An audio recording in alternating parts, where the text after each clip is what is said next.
How to fix Global TV app not working. Let's get started. Solution 1. Make sure you have updated the app. For that, open your App Store. Search for the app Global TV.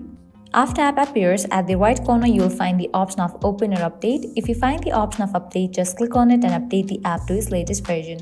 And then you can check whether your problem has been solved or not. Solution 2. Clear cache for the app. For that, open your settings. Scroll down, head towards the option of General. Now open this option of iPhone storage.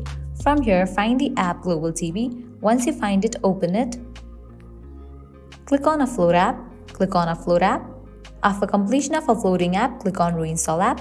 Now you can check whether your problem has been solved or not. Solution 3. Head back to the main page of settings. Go to the option General. Open this option Software Update. If any updates are available for your device, just update your phone software to its latest version. Solution 4. You have to completely delete this app from your device and reinstall it. For that, you have to long press on this app, click on Remove app, click on Delete app. After you delete this app, open your App Store. Now search for the app Global TV.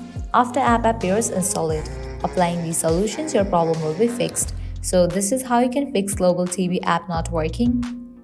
If this video was helpful, don't forget to like, share and subscribe. Thank you.